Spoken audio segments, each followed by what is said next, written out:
Assalamualaikum warahmatullahi wabarakatuh. Sobahul khair, sobahun nur. Kaifahalukum? Alhamdulillah, inna bil khair. Good morning student. How are you today? Selamat pagi, pagi. Luar biasa. Allahu Akbar. Apa kabarnya hari ini? Alhamdulillah, luar biasa. Allahu Akbar. Oke teman-teman, untuk memulai kita pada pembelajaran pada pagi hari ini, terlebih dahulu marilah kita membaca dua kalimat syahadat. Asyhadu alla ilaha illallah wa asyhadu anna Muhammadar Rasulullah. Aku bersaksi bahwa tiada Tuhan selain Allah, dan aku bersaksi bahwa Nabi Muhammad utusan Allah. Ikrar santri, kami putra-putri cendekia, demi baktiku kepada Ilahi dan cintaku kepada Al-Quran suci. Aku berjanji: 1. Rajin sholat sepanjang hayat. 2.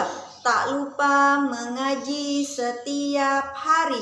3. Berbakti kepada ayah dan ibu. 4. Taat dan hormat kepada guru. 5. Menuntut ilmu tiada jemu. 6.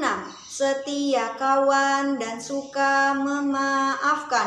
Doa mau belajar. Rabbi zikni ilman, ya Allah, tambahkanlah ilmu kepadaku. Warzuqni fahman, dan berikanlah aku karunia untuk dapat memahaminya.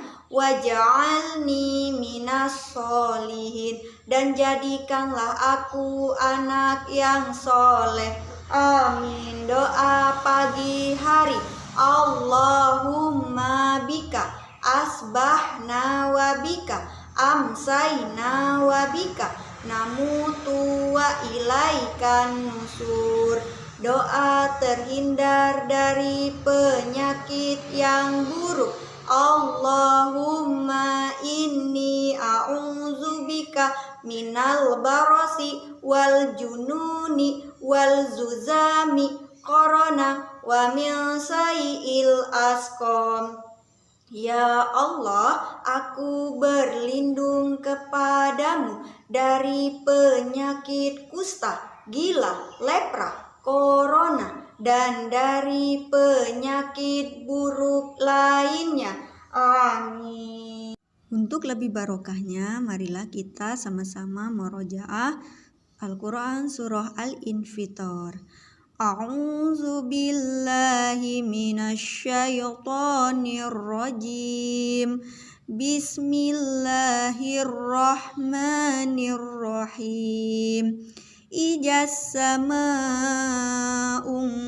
fatarat wa izal kawakibun tasarat wa izal biharu fujirat wa izal kuburu bu'thirat alimat nafsum ma qaddamat wa akharat.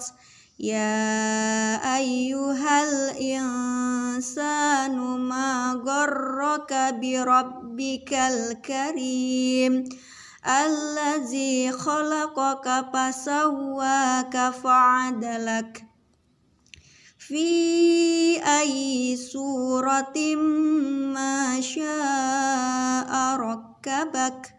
Kalla bal tukazzibuna biddin wa inna alaikum lahafizin kiraman katibin ya'lamuna ma taf'alun.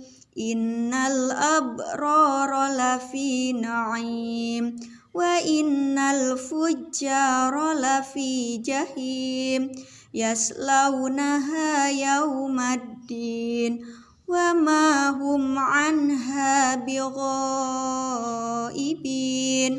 wa ma adraka ma yaumuddin summa ma adraka ma yaumuddin yauma la tamliku nafsun li nafsin syai'a wal amru yauma idzil lillah. Shadaqallahul azim.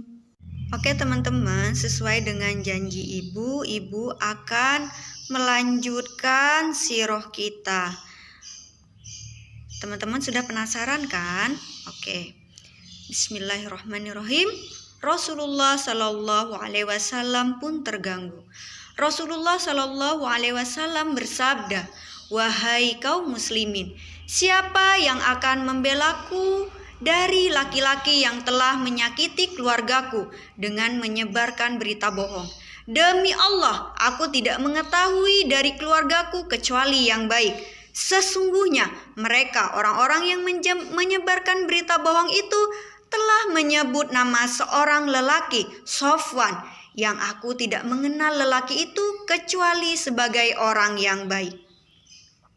Berita bohong tersebut telah menyakiti hati Rasulullah dan keluarganya. Kemudian Rasulullah Shallallahu Alaihi Wasallam datang mengunjungi Bunda Aisyah yang saat itu memang sedang dirawat di rumah orang tuanya.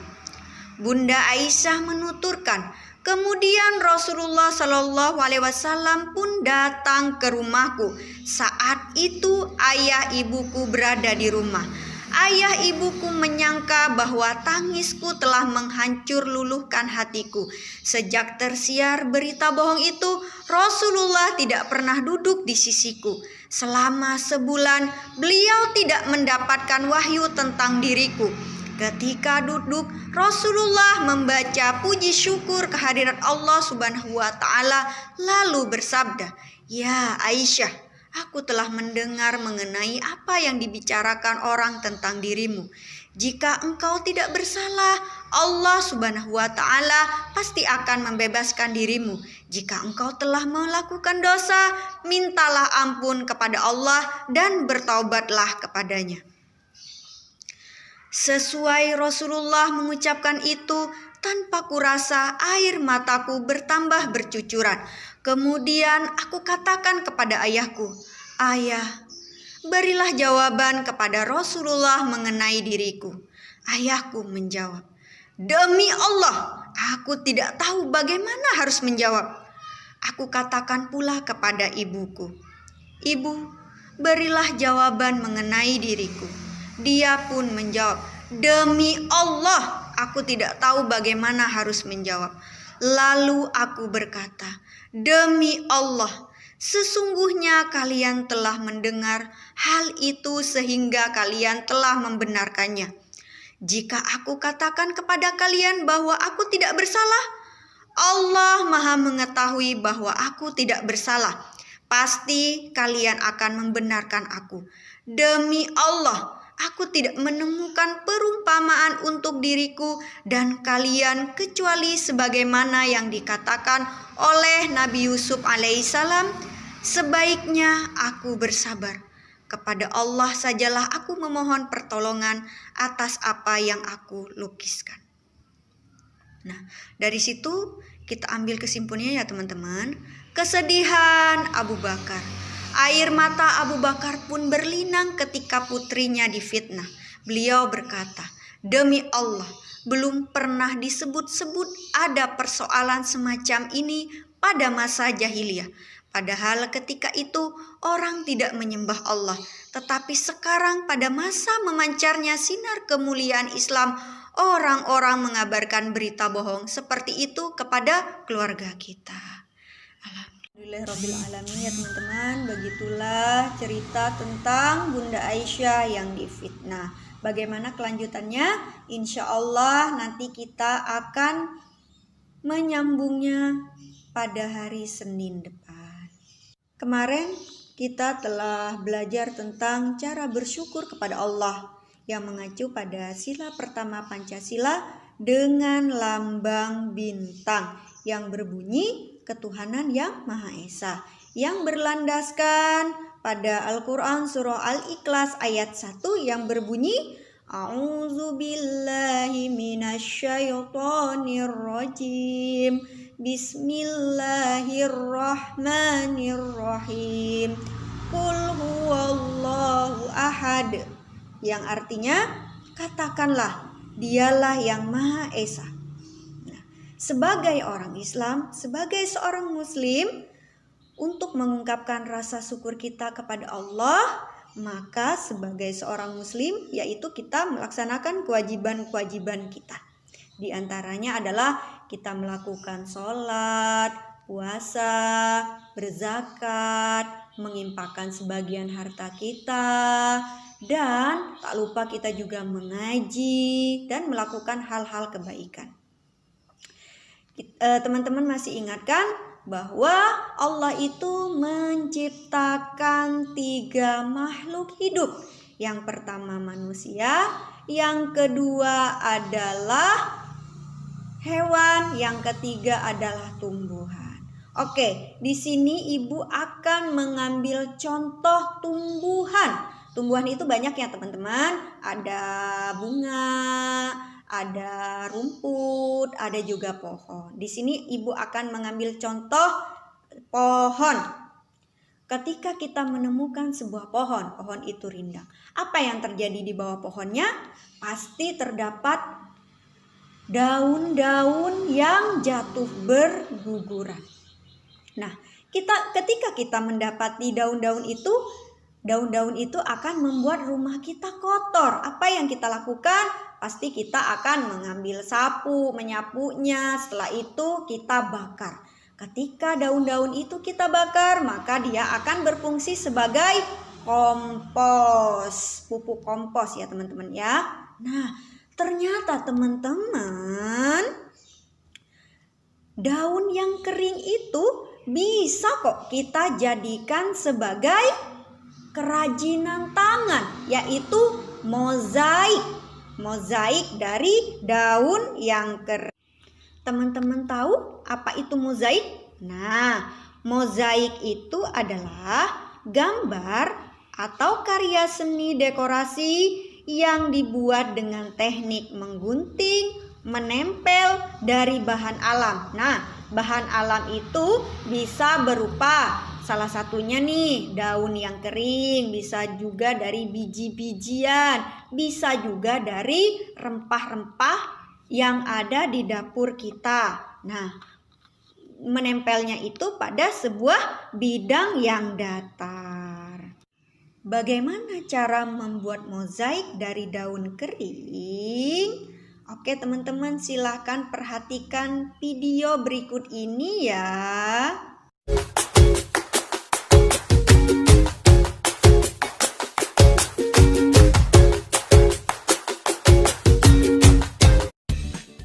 Siapkan alat dan bahan seperti daun kering, pola gambar,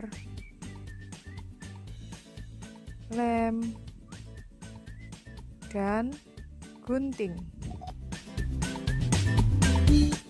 Kemudian langkah awal yang harus kita lakukan, gunting daun kering menjadi bagian-bagian yang kecil. Kalian bisa menggunting atau merobek dengan menggunakan tangan kalian.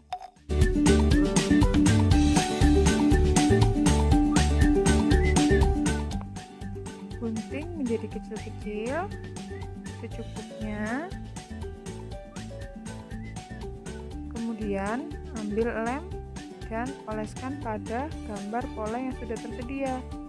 Selanjutnya kalian bisa menempel sesuai dengan kreasi kalian masing-masing.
Nah, kalian bisa lihat kan?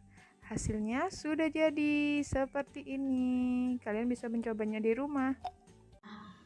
Teman-teman, tadi sudah memperhatikan videonya ya. Insya Allah teman-teman sudah bisa untuk membuat mozaik dari daun kering. Untuk hasilnya silahkan nanti teman-teman foto dan kirimkan kepada ibu. Oke teman-teman, Alhamdulillahirrabbilalamin, kita tutup pembelajaran kita hari ini sama-sama mengucapkan hamdalah Alhamdulillahirrabbilalamin dan doa kifaratul majelis. Subhanaka wa bihamdika asyhadu an la ilaha illa anta astaghfiruka wa atubu ilaih. Amin. Oke teman-teman, ibu mengingatkan kembali ya, silahkan tetap di rumah saja, jaga kesehatan, sering-seringlah cuci tangan memakai sabun setelah melakukan aktivitas apapun. Apabila memang terpaksa untuk keluar rumah, silahkan teman-teman memakai masker dan silahkan membawa hand sanitizer di dalam tas teman-teman ya. Setelah itu ibu juga mengingatkan teman-teman untuk selalu melaksanakan sholat duhanya. Setelah kita selesai melaksanakan sholat duhanya, tak lupa kita selalu berdoa kepada Allah. Semoga pandemi ini atau wabah ini segera menghilang. Setelah itu ibu juga mengingatkan teman-teman, silahkan jaga sholat 5 waktunya secara tepat waktu. Dan ingat teman-teman, untuk terus selalu membantu kedua orang tua kita. Sekecil apapun bantuan kita yang kita berikan kepada orang tua kita, itu menjadikan orang tua kita bangga kepada diri kita. Ibu akhiri, wassalamualaikum warahmatullahi wabarakatuh. Silahkan selamat mengerjakan. Bye-bye.